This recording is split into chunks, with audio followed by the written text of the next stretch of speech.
Hoje vai focar, a partir de agora, nas técnicas de imunização e tratamento medicamentoso das doenças virais, né? Então, a gente vai começar pela imunização, né?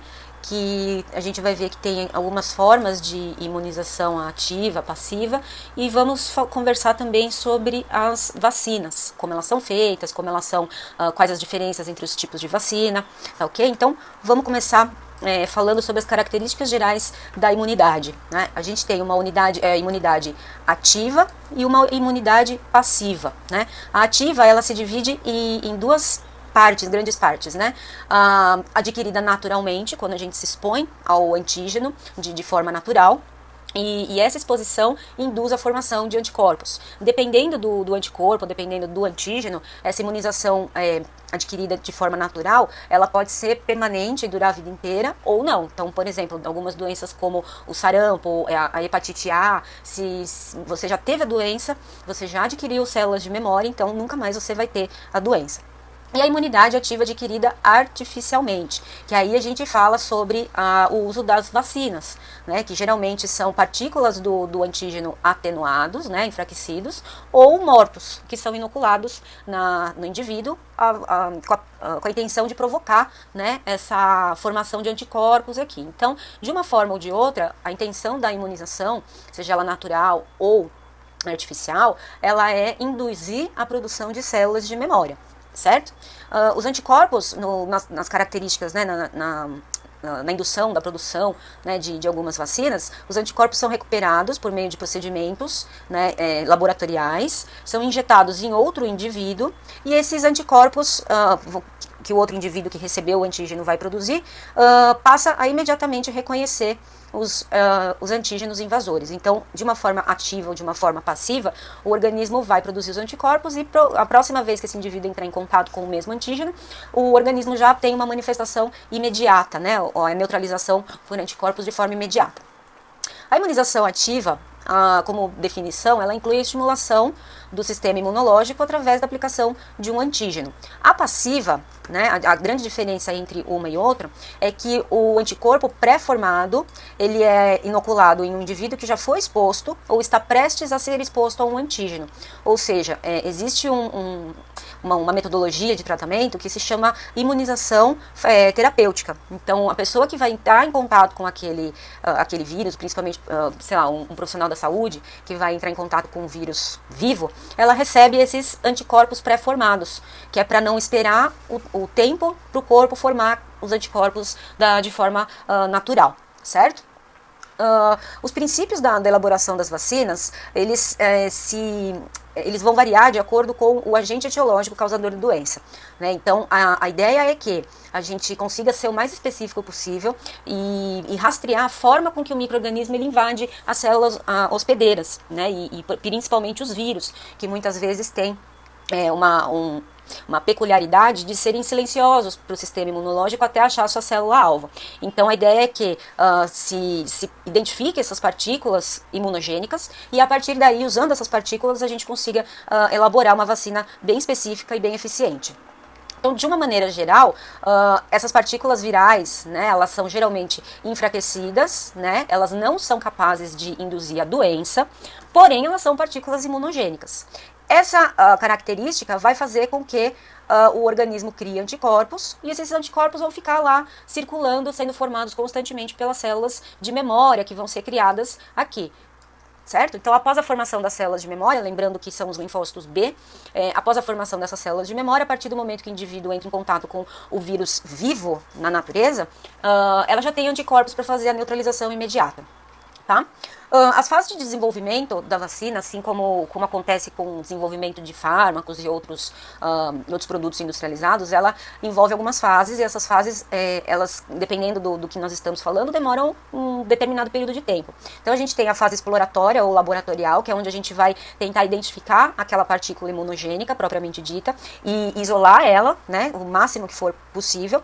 Aí entramos na fase pré-clínica ou não clínica, que são os estudos in vitro, né, e posteriormente os estudos em animais de experimentação, geralmente roedores no início, e a fase clínica. Aí a fase clínica já demanda a aplicação dessa vacina, desse teste, né, em populações humanas. E aí vamos fazer a avaliação dos efeitos adversos, enfim. Então, a primeira fase, né, dessa fase clínica, é a avaliação do produto com o objetivo de analisar a segurança, né? Então, se faz a inoculação em humanos em uma pequena população, e aí o monitoramento ele é constante em relação aos efeitos colaterais, né, tudo que pode vir em decorrência da aplicação dessa vacina. A fase 2 já é para avaliar a eficácia, então, passada a fase 1, com baixa incidência de efeitos colaterais, a gente passa para a fase 2, onde nós vamos quantificar, analisar a produção de anticorpos desse indivíduo, né? Se ela está sendo eficiente, se está sendo pouco, tudo isso vai sendo tabulado, né? Vai sendo armazenadas essas informações para que as fases sejam monitoradas e adaptadas se caso for necessário. A fase 3 também é uma fase de acompanhamento de eficácia da vacina. Então, a fase 2 e a fase 3 elas se complementam, né, no contexto de avaliação da eficiência. E a fase 4 é monitorar, por fim, né, já num maior número de indivíduos, a ocorrência de efeitos adversos. Então, de uma forma geral, a vacina, para ela ser eficiente, ela tem que ser segura, ela não pode causar doença, muito menos induzir o indivíduo a óbito. Ela tem que proteger o indivíduo contra a exposição ao patógeno vivo, ou seja, a pessoa tem que produzir anticorpos em quantidade suficiente. Se possível, essa produção de anticorpos tem que durar o maior tempo possível. E esses anticorpos eles têm que ser neutralizantes, né? Eles têm que englobar aquela partícula viral e depois desencadear a resposta celular de fagocitose e destruição dessa molécula. Tem que induzir a produção de células T protetoras, ou seja, alguns patógenos, a resposta imunológica é mediada por células, né? Então, os linfócitos T, eles têm que estar aptos a induzir uma resposta rápida, né, e de forma constante. Então, eu tenho que ter um lote, né, de células T previamente sensibilizadas, que vai ser feita pela imunização, pela inoculação do antígeno, e assim as células T induzem uma resposta celular mais efetiva e mais rápida. E, por fim, as considerações práticas, né? Ela tem que ter um baixo custo para cada dose, a estabilidade biológica, ou seja, quanto tempo essa vacina pode ficar armazenada, em quais condições, tudo isso tem que ser levado em consideração. E, basicamente, ela tem que produzir poucos efeitos colaterais, né? A grande maioria das pessoas, elas tomam as vacinas e não sentem absolutamente nada. Outras pessoas, né, que têm uma predisposição, uma sensibilidade maior a esses antígenos, a vacina, e principalmente o veículo, né, a substância que vai servir como carreadora do antígeno, ela também é imunogênica. Então, para algumas pessoas, nem sempre os efeitos colaterais estão ligados ao antígeno, mas sim ao veículo, né, a substância que é utilizada para inocular esse antígeno. Então, os tipos de vacina que nós temos hoje disponíveis são as vacinas obtidas a partir de micro-organismos vivos e atenuados, ou seja, eles estão vivos, só que eles não têm uma capacidade de replicação ou de indução do sistema imunológico de forma doentia. O que eu quero dizer com isso? Não manifesta doença, apenas induz uma resposta imunológica para a produção de anticorpo. Micro-organismos mortos, inativados, ou seja, as partículas imunogênicas, eu não estou transmitindo o vírus, por exemplo, na sua forma íntegra, eu estou só inoculando algumas partículas, que são as partículas que vão determinar a capacidade de imunização dessa vacina. As subunidades antigênicas e as vacinas conjugadas, né? A subunidade antigênica geralmente é uma vacina sintética produzida a partir de um fragmento de DNA, que eu vou explicar daqui a pouco para você, e as vacinas conjugadas são aquelas que carregam mais de um antígeno em uma única dose, como por exemplo a tríplice viral. Ela carrega 3 tipos de antígenos diferentes, e isso, de certa forma, melhora, né, é melhor para o indivíduo, porque ele não é obrigado a se expor a 3 diferentes aplicações em tempos diferentes. Ele faz uma aplicação só, e como a relação antígeno-anticorpo ela é específica, o indivíduo vai gerar anticorpos para essas 3 moléculas que estão sendo inoculadas. As vacinas de organismos atenuados, elas geram uma resposta imunológica mais potente e duradoura. Óbvio, né, porque a gente está colocando um organismo vivo com baixa patogenicidade, mas ele está vivo, né? Então a resposta imunológica ela tende a ser mais proeminente para casos onde esses vírus atenuados são inoculados, né? Então por que não se fazem todas as vacinas dessa forma? Porque tem alguns vírus, por exemplo, algumas partículas que mesmo atenuado vai manifestar doença, e não é isso que a gente quer. Então a escolha do tipo de técnica vai de acordo com a virulência daquele micro-organismo, a capacidade que ele tem de induzir a formação da doença. Essas de vírus atenuados,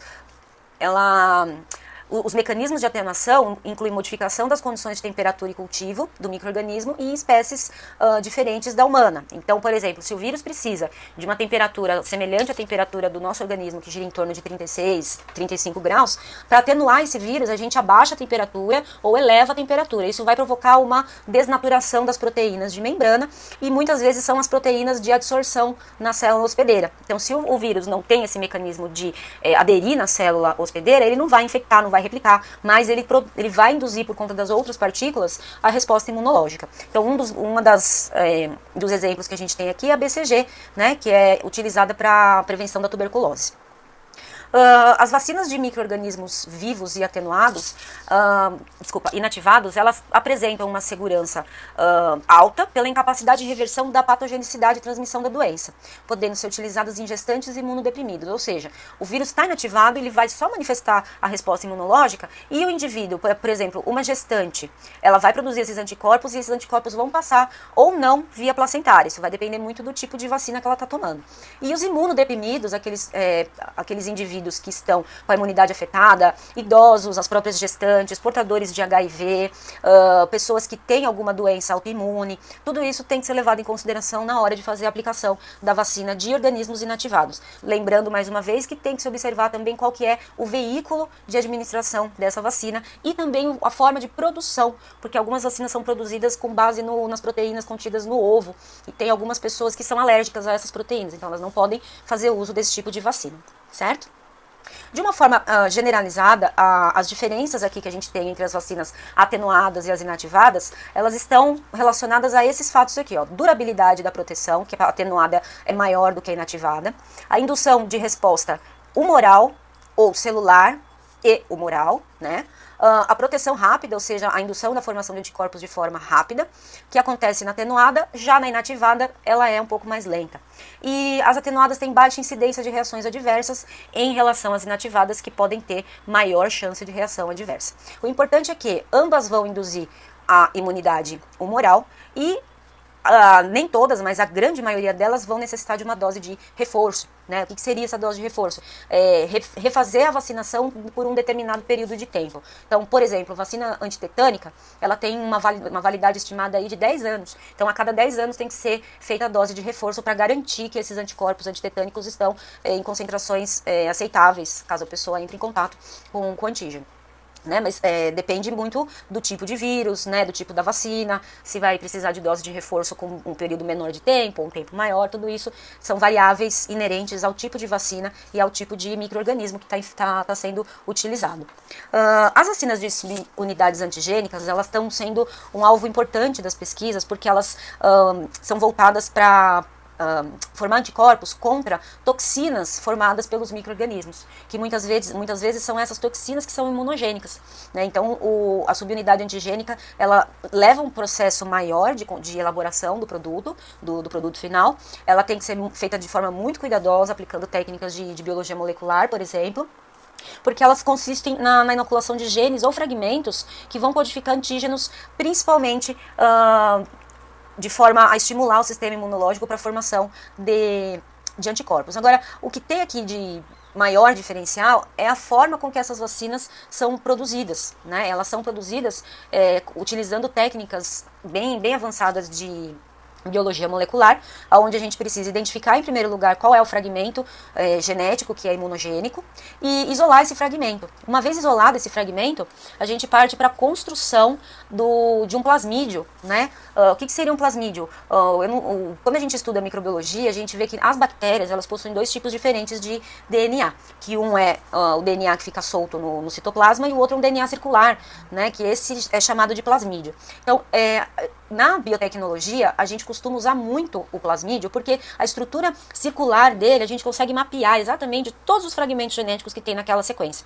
E aí a gente, a partir da utilização de enzimas de restrição, as enzimas, como elas são proteínas de alta especificidade, elas vão clivar esse plasmídio em um determinado sequenciamento, que a gente acompanha isso tudo depois fazendo técnicas de biologia molecular. O importante é que essas enzimas clivem o determinado fragmento de forma específica e depois a gente faz a inoculação daquele fragmento do gene imunogênico, ok? E essas enzimas vão alocar esse fragmento de gene no plasmídio, de forma contida, de forma que a gente consiga rastrear se esse inserto foi realmente inserido na região correta e está estável quimicamente, né? Depois a gente faz alguns ensaios, né, celulares, e faz a determinação, né, se esse fragmento aqui, que é um gene, ele vai ser transcrito e vai ser traduzido gerando uma proteína. E essa proteína ela é identificada pela técnica de biologia molecular de Western blotting, ok? E a confirmação dessa produção de proteína me garante que esse plasmídio foi executado de forma correta, ou seja, que o inserto está posicionado na região de interesse. E aí, a partir daí, existe a inoculação em animais de experimentação, para saber se essa partícula viral está produzindo anticorpos, e depois a fase clínica de administração em humanos. Vacinas de dose única. Existem algumas, como por exemplo a poliomielite, ela não é de dose única, mas ela tem uma durabilidade muito alta. Algumas vacinas elas são feitas uma única vez na vida. Sarampo, ABCG, entre outras, elas são a hepatite A também, elas são feitas em dose única. Então a pessoa tomou uma vez, ela está imunizada para o resto da vida, tá? Algumas outras já precisa de dose de reforço. E essa dose de reforço, como eu disse anteriormente, ela vai ter um intervalo entre uma e outra. Então, por exemplo, a hepatite B, ela é feita em 3 doses, sendo que o intervalo entre uma dose e outra é em meses. Então, da primeira para a segunda são 6 meses, da segunda para a terceira mais 6 meses. Então, a partir daí, a pessoa sempre que tiver a oportunidade de fazer um exame, né, um exame sorológico para detectar se ela é reagente ou não à hepatite B, enquanto ela for reagente, obviamente, não estamos falando da pessoa que teve a doença, estamos falando da pessoa que recebeu a vacina. Se ela tiver reagente, é sinal que ainda tem anticorpos e ela não precisa fazer uma dose de reforço. A imunização permanente, basicamente, ela se baseia na formação de células de memória, que são os linfócitos B ou os plasmócitos, né? Então, o que a gente induz aqui é essa comunicação direta entre o linfócito T e o linfócito B, e esse linfócito B, então, ele passa a ser produtor de anticorpos neutralizadores, ou que podem provocar opsonização, né? Que é após a neutralização, os fagócitos fazem a opsonização dessa partícula do antígeno neutralizada pelos anticorpos, e também ativa o sistema complemento, que são várias proteínas que são ativadas mediante a presença de um antígeno e que vão auxiliar, né, na produção de anticorpos ou até mesmo potencializar essa opsonização. E a aquisição dos anticorpos na ausência da vacina é o que eu disse anteriormente. Se a gente entrar em contato com uma doença que gera anticorpos para a vida toda, a única coisa que está acontecendo é eu vou induzir a produção de células de memória, porém, diferente do que acontece com as vacinas, a gente tem aí a manifestação da doença, né? Mas algumas doenças, por exemplo, a hepatite A, ela causa uma imunização permanente, só que a doença em si é uma doença bem agressiva para o fígado. Então, se houver a possibilidade, tome a vacina, né, para não manifestar a doença, né, não ter essa imunidade permanente a partir da doença. As pesquisas voltadas para melhorar a vacinação, elas estão se voltando cada vez mais para vacinas personalizadas. O que é isso? É uma técnica promissora de imunização que vai abordar uma variedade relativamente grande de patógenos e tumores. Então são vacinas que estão sendo estudadas aí para o tratamento de câncer, porque existem muitas linhas de pesquisa que falam que o câncer ele nada mais é do que uma falha no sistema imunológico, né? A célula sofre uma mutação, existem algumas proteínas de membrana que são reconhecidas como próprias ou não próprias, e o sistema imunológico falha durante a formação do câncer que gera essa proteína mutante, e essa proteína mutante não é reconhecida pelo sistema imunológico. Então as vacinas voltadas para o câncer, elas têm como fundamento fazer com que o sistema imunológico reconheça essas mutações. Então, estamos em fase de pesquisas e testes desse tipo de vacina. Algumas já estão sendo utilizadas, porém todas elas demandam aí um cuidado absurdo no que diz respeito ao cuidado de técnicas de manipulação genética, ok? As consequências da falta de imunização a gente pode vir a ter doenças que foram erradicadas, voltar a ter doenças erradicadas, e então foi possível observar isso no ano de 2018, mais ou menos, onde houve surto de sarampo, uma doença que já estava erradicada há muitos anos, porque a campanha de imunização foi feita de forma eficiente, foi abordado um grande público, e essa doença acabou voltando, né? Então, continuar com esses mecanismos de controle é muito importante, porque a gente tem doenças aí que são tratáveis, que são evitáveis, né? Só com a vacina, não preciso ter a doença e me submeter às complicações dessa doença para para ter a imunidade. Então a vacina é muito mais segura, né? Então os cuidados dos governantes, dos programas de saúde e campanhas de vacinação tem que focar sim no reforço da vacinação dessas doenças que não são tão graves, mas toda doença é uma doença, quase todas elas são passíveis de deixar alguns tipos de sequela. Então, se dá para evitar com a vacinação, que seja feita assim, né? Evitar a exposição à doença de qualquer maneira. Dando continuidade à nossa unidade, hoje a gente vai falar sobre os tratamentos medicamentosos, principalmente os voltados para algumas doenças virais, ok? A gente tem aí a principal classe de fármacos utilizados para o tratamento de doenças virais, que são os antivirais clássicos, né? Uma via de regra que basicamente serve para a grande maioria dos antivirais é interferir em alguma fase da absorção ou da replicação ou da maturação dos vírus, né? Então, se o fármaco ele é capaz de interferir num desses pontos, automaticamente ele vai impedir a ação do vírus ou diminuir, né, a manifestação desse vírus, fazendo com que ele não infecte o organismo. Então aqui a gente tem uma figura dos mecanismos clássicos, né, que ele pode inibir o processo de ligação, né, de adsorção, que são os antagonistas de receptores. A gente tem aqui os inibidores de fusão, ou seja, ele consegue se fixar, mas ele não consegue penetrar na célula. Essa penetração ela fica impedida. A gente tem inibidores de protease e de transcriptase reversa, que vai inibir o mecanismo de replicação do vírus. E a gente tem os inibidores de integrase viral, que vai impedir que o genoma viral entre no núcleo da célula hospedeira e dê início aí ao processo de interferência genômica e formação dos novos vírus. Outra classe de fármacos que são os antirretrovirais, a gente tem um exemplo clássico desse tipo de fármaco, que é o fármaco utilizado para tratamento do HIV. Né? Esses fármacos antirretrovirais, eles têm como mecanismo básico de ação impedir ou diminuir a entrada do vírus na célula. Então, por exemplo, no tratamento do HIV, esse fármaco tem como ação diminuir a carga viral. O vírus está presente, mas ele está em pequenas quantidades. Então, ele tem uma eficiência relativamente boa para o HIV e tem também outras doenças que são tratadas com esse tipo de fármaco. Dentre eles, a gente tem inibidores de protease, de transcriptase reversa, de não nucleosídeo de transcriptase reversa também, inibidores de entrada e de integrases, que foi mais ou menos o que eu expliquei naquela figura. Então, cada fármaco antirretroviral ou antiviral clássico, ele vai atuar inibindo uma das fases de replicação do vírus, tá? Aqui a gente tem uma outra figura mostrando aí também os mecanismos de ação dos retrovirais, que eles podem atuar inibindo a transcriptase reversa, inibindo a fusão do vírus com a membrana, inibindo as integrases, que vão atuar já quando está no processo de replicação no genoma, ou eles vão impedir que os novos vírus saiam da célula. Então, que os vírus fiquem nessa célula e que essa célula não permita que os vírus formados não saiam para infectar outras células, tá?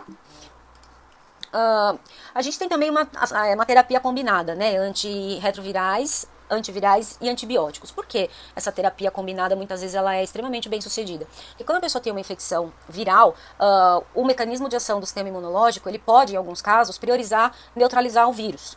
Mas a gente tem bactérias no nosso organismo e muitas vezes a gente fica suscetível a novas infecções bacterianas. Então, a associação desses dois fármacos faz com que eu iniba uma infecção bacteriana, e essa infecção bacteriana, que pode estimular muito o sistema imunológico, impossibilita o sistema imunológico de neutralizar os vírus. Então, se eu tratar os dois ao mesmo tempo, eu diminuo a infecção bacteriana, que é muito comum, essa associação de doenças bacterianas e virais, combinadas, né, ao mesmo tempo. Então, eu preciso inibir um ou outro, e os dois preferencialmente. Então, existem na literatura várias doenças que são tratadas dessa forma, né? Mesmo porque a gente tem algumas bactérias que são oportunistas, né? Elas esperam o sistema imunológico dar uma derrubada e elas começam a se proliferar. O mesmo acontece com vírus. Existem vírus oportunistas que eles aguardam o sistema imunológico se voltar para outra doença, para outro ataque, digamos assim, e aí os vírus começam a se proliferar. Então, se eu mantiver as duas formas, as duas infecções controladas,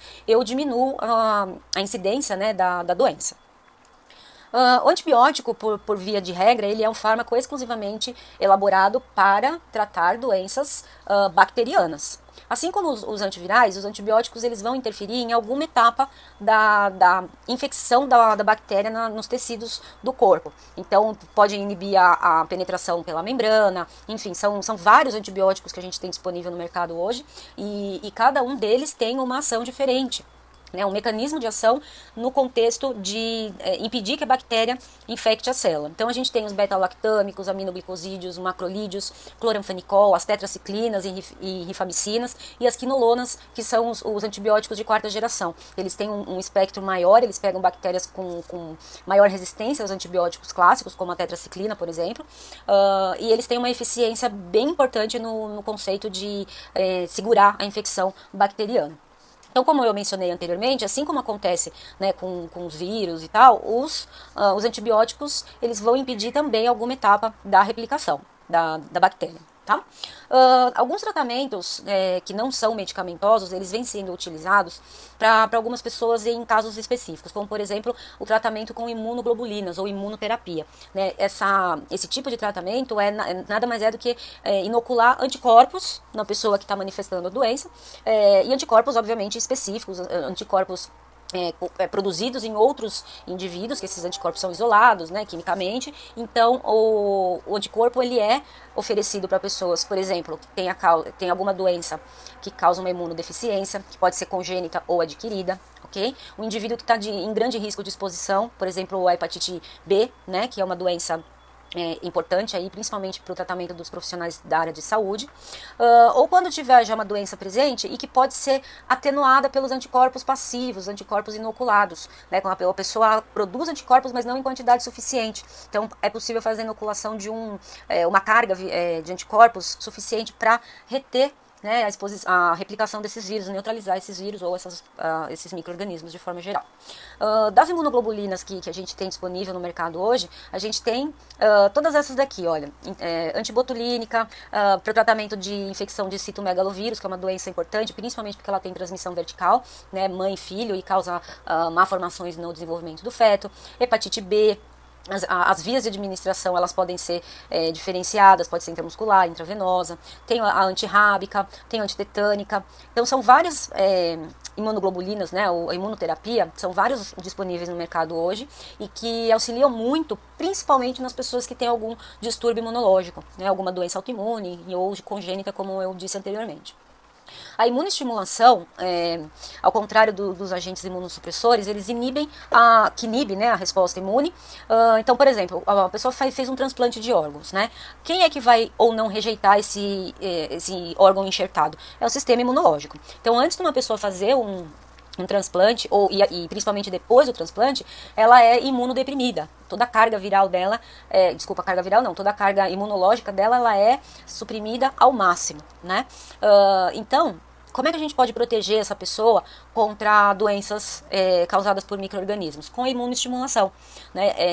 É uma técnica aplicável a infecções para pessoas imunocomprometidas, que vai estimular a imunidade de forma que ela se mantenha minimamente aceitável, né, dentro dos padrões, para que a pessoa que está imunodeprimida não seja infectada por nenhum micro-organismo, ou se for, a resposta imune acontece de forma mais rápida. A gente tem também a produção, né, de citocinas recombinantes. As citocinas são moléculas proteicas, geralmente são sinalizadoras, né, do sistema imunológico.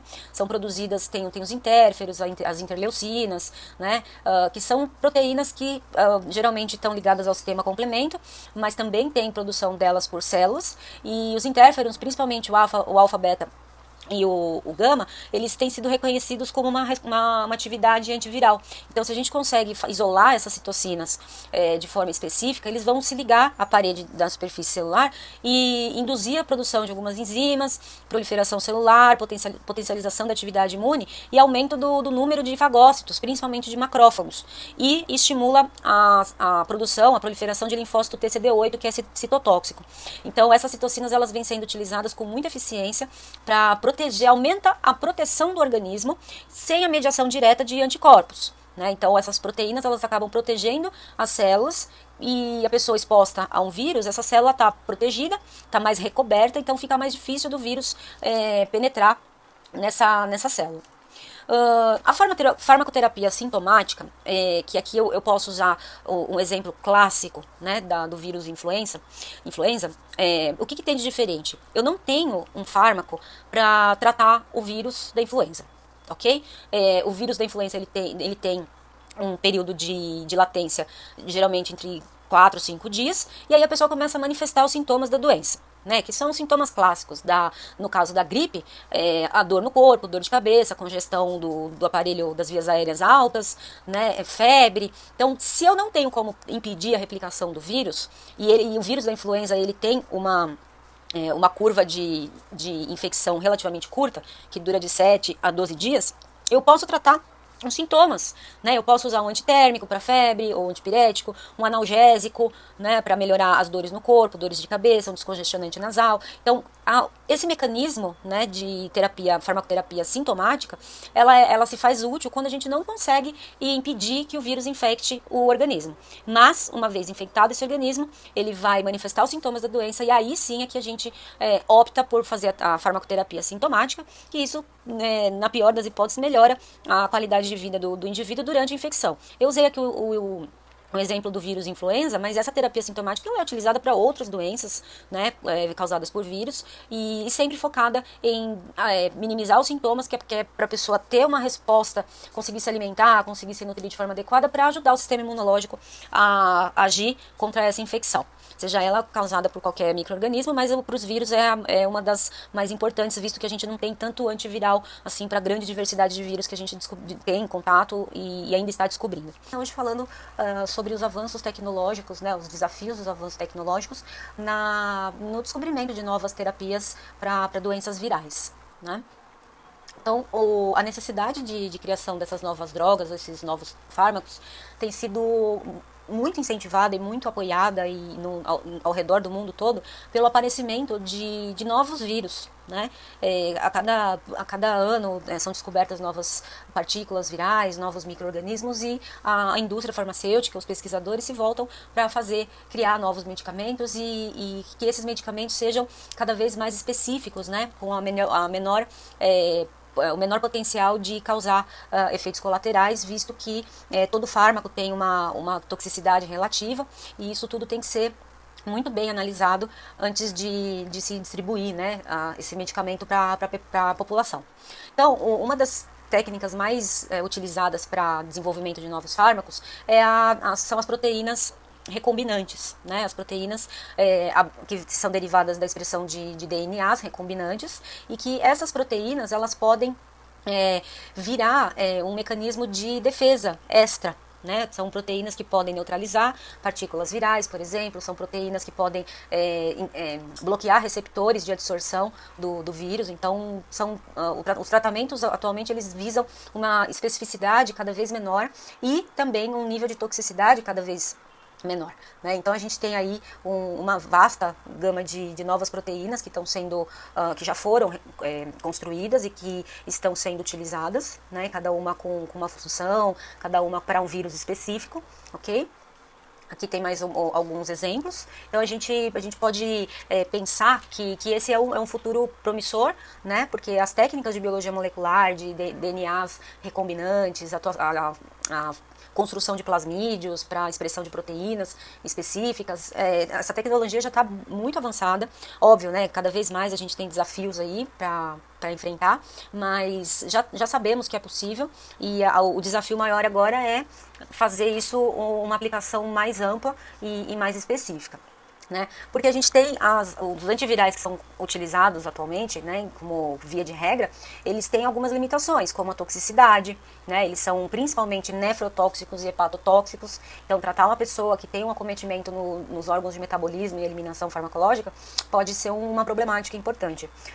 O vírus pode ter uma resistência a esses antivirais clássicos que nós já temos disponíveis. O tempo de latência do vírus pode ser discrepante no momento do início do tratamento medicamentoso, e o custo e tempo de investigação, né? É muito difícil e demora, e é muito caro você criar um antiviral específico. Então, mais uma vez, nas tecnologias de DNA recombinantes, elas vêm aí para apoiar essas limitações técnicas dos antivirais clássicos, né? E as técnicas aplicadas para a formação de medicamentos com alta especificidade tem um processo longo, né? Porque o processo não é só isolar a partícula viral e aplicar técnicas que hoje são relativamente simples. O problema é encontrar candidatos voluntários para se exporem a esse medicamento e lidar com a toxicidade que esse medicamento tem ou a falta de eficiência em testes preliminares. Porque a gente sabe que vírus é um micro-organismo extremamente complexo. Então, fazer os testes na fase clínica é muito difícil você fazer o teste sem provocar algum outro tipo de problema nesse paciente. Então, uma das problemáticas, né, das técnicas utilizadas hoje em dia, é a parte clínica mesmo, a fase clínica de teste. Né, expor o paciente a um risco que, né, poderia ser minimizado. O método de desenvolvimento de um antiviral, como eu disse anteriormente, é um processo muito complexo, tem várias etapas, porque a gente precisa, antes de pensar em qualquer medicação, a gente precisa pensar no micro-organismo. Então a gente tem que conhecer muito bem como esse micro-organismo invade o organismo, qual é o tropismo dele, como ele vai infectar aquela célula e como a gente pode criar um medicamento que iniba alguma das etapas do vírus sem um espectro, né, de efeitos colaterais. Então a gente tem aqui uma gama gigantesca de profissionais de diferentes áreas, que vai desde a bioengenharia, química, biotecnologia, que trabalham exclusivamente no conhecimento do vírus, né? E juntamente com a equipe de farmacêuticos também, químicos, farmacêuticos, biomédicos, farmacologistas ou biologistas moleculares ou microbiologistas podem atuar, né, nessa fatia da promoção à saúde, que é ajudar no desenvolvimento de fármacos antivirais. Então, as etapas, né, que tem que ser cumpridas e que por isso que é um processo completo, identificar o alvo e seleção dos antivirais, que foi o que eu disse. Para eu saber esse alvo, eu preciso conhecer o vírus, né, as formas com que esse vírus ataca o organismo. Gerar um protótipo e a sua otimização. Então essa é a fase pré-clínica, lá antes de começar a fase de inoculação em animais. Então tudo isso é processo laboratorial, é processo industrial, é processo que ocorre na grande maioria das vezes a fase in vitro ou in silico também. Aí entra os estudos pré-clínicos e clínicos, né, que são aqueles anos que às vezes demoram até a gente ter uma segurança para começar a aplicar esses testes em humanos. E aí, por fim, o registro dos antivirais, né, que é a etapa final de farmacovigilância, para poder distribuir esse medicamento aí de uma forma mais ampla. Então, atualmente, o desenvolvimento dos antivirais, eles têm análises baseadas em técnicas altamente novas, como a HTS, que envolve robótica, processamento de dados, softwares de controle. E aí, mais uma vez, eu reitero que a bioinformática, hoje em dia, é uma área de especialização dos profissionais da saúde, e os biomédicos têm se voltado muito para essa área, porque auxilia muito esse processo, otimiza esse processo, quando a gente tem um profissional treinado para isso. E são poucos no mercado que entendem de robótica, de interpretação de dados emitidos pelos softwares, né? Lembrando que quanto mais automatizado for o processo, mais seguro ele é. Só que não adianta nada o equipamento ser de alta tecnologia, equipamento de ponta, se eu não tiver um profissional treinado para isso. Então, são técnicas extremamente revolucionárias e que está demandando muito profissionais especializados. Então aqui a gente pode observar aquela faixa, né, de etapas que envolvem o desenvolvimento tradicional versus o reposicionamento de fármacos, né? O tratamento tradicional, ele tem todas aquelas etapas, né, que vai ali os testes pré-clínicos, clínicos de fase 1, fase 2, até chegar na farmacovigilância, que é o processo final. Para reposicionamento de fármacos, a gente tem que identificar o composto, aprovar o composto, desenvolver ele já nos testes pré-clínicos e clínicos e, por fim, passar a farmacovigilância. Então, observa que a média de anos que leva para a gente reposicionar um medicamento ou validar um medicamento novo, pegar um antiviral que já é conhecido e testar ele num vírus que a gente ainda não conhece, né, tudo isso é muito demorado. E tem que ser demorado porque isso envolve vidas humanas, então tem que ter um controle de qualidade extremamente rigoroso, né? No contexto da pandemia do coronavírus, alguns antivirais, alguns tratamentos vêm sendo utilizados para tentar chegar no medicamento mais eficiente. E a gente observa aqui que temos até a utilização de anticorpos monoclonais, de antineoplásicos, quimioterápicos, tudo isso para tentar segurar a propagação do vírus, né? E a cloroquina, a hidroxicloroquina aqui, o fármaco muito polêmico durante a pandemia, né? Pela Organização Mundial de Saúde, ele não é recomendado para o tratamento da Covid-19, porque ele tem muitos efeitos colaterais, como ele afeta o sistema cardiovascular, o sistema nervoso. Então, não é um fármaco, de acordo com a Organização Mundial de Saúde, não é um fármaco de preferência, apesar de ter sido utilizado aí indiscriminadamente, né? Então aqui a gente fala um pouco sobre a atuação do profissional da saúde em frente a epidemias em potencial. A gente tem que pensar como um todo, né? Que tem que ter um trabalho preventivo, profilático, terapêutico e pós-terapêutico, né? O que eu quero dizer com isso? Todos os profissionais da saúde, não importa a área, eles têm que pensar na saúde da população, né? Então, precisa ter funções de saúde pública funcionais que vão se voltar para divulgação da informação, né? Porque, infelizmente, a grande maioria das pessoas que sofrem quando aparecem algumas epidemias ou pandemias são as pessoas que não têm acesso à informação. Então, a divulgação da informação é o que vai nortear as políticas públicas das etapas seguintes, de tratamento, né? De preparação, né? Do sistema de saúde para receber esses pacientes. Então, os profissionais de saúde, eles estão altamente relacionados com essa função, né, de divulgação. Qual a forma de transmissão do vírus, quais são as medidas mais eficientes em relação a minimizar a transmissão, enfim. A gente ouve muito falar, mas pouco se faz efetivamente, né? Aqui no Brasil, principalmente. As políticas públicas de saúde, elas acabam preferindo remediar do que prevenir, né? Então, os profissionais de saúde, além de ter o papel, né, de orientar a população, eles têm o papel também de atuar ativamente nas técnicas de estudo mesmo de como se tratar aquela doença, né? Então é por isso que eu disse que tem que ter uma divulgação, uma profilaxia, a fase terapêutica, que é a fase de tratamento, e a fase pós-doença, porque algumas doenças a gente não entende, não conhece ainda qual é a gama de sequelas que elas podem deixar. Então não é porque o paciente não apresenta mais sintoma que ele está livre, né? Precisa ter uma atenção aí em relação a essa questão de sequelas. Principalmente no caso aqui do coronavírus, já vem sido relatado na literatura sequelas importantes neurológicas, cardíacas, renais, em relação à contaminação pelo SARS-CoV-2, né? Então, essa política pós-doença também é papel do profissional da saúde se preocupar com isso, ok? E o suporte no diagnóstico e na evolução da doença, o biomédico, não sendo o foco principal, mas o biomédico é um profissional que aparece muito na área da pesquisa, né? Na área da pesquisa e na área do diagnóstico. Então, o biomédico analista clínico, ele tem que ser capaz de prover as melhores condições para que os diagnósticos da doença, da evolução e do tratamento sejam eficientes, né? Eliminando os falsos negativos, falsos positivos, fazendo testes de triagem, testes mais assertivos. Então, o profissional que está na área de diagnóstico, ele tem uma atuação imprescindível, né, nesse contexto todo, pandêmico ou simplesmente endêmico. Então, e tanto no diagnóstico quanto no acompanhamento, né, através dos exames que são feitos, sejam eles quais forem, a gente acompanha a evolução da doença em diferentes níveis, tá? Então, é importante saber que o profissional da saúde, ele não está restrito a uma bancada de laboratório, né, que ele tem aí o dever, como uma vez que escolheu essa área como profissão, ele tem o dever de disseminar e atuar de forma ativa, né, tanto na profilaxia, no tratamento, no acompanhamento, sempre pensando que fazemos parte de uma equipe multidisciplinar. Então, cada um com o seu rol de conhecimento tem que contribuir de forma ativa para que essas doenças sejam o mais rapidamente identificadas e erradicadas, né? Ou que tenham aí políticas para que essas doenças, quando detectadas, tenham o menor acesso à população possível. Tudo bem? Então, eu vou ficando por aqui com essa unidade e espero que, mais uma vez, vocês tenham aí aproveitado, que essas aulas sirvam para abrir a mente de vocês para novos conhecimentos e eu espero você numa próxima oportunidade. Mais uma vez, eu agradeço a atenção e até a próxima.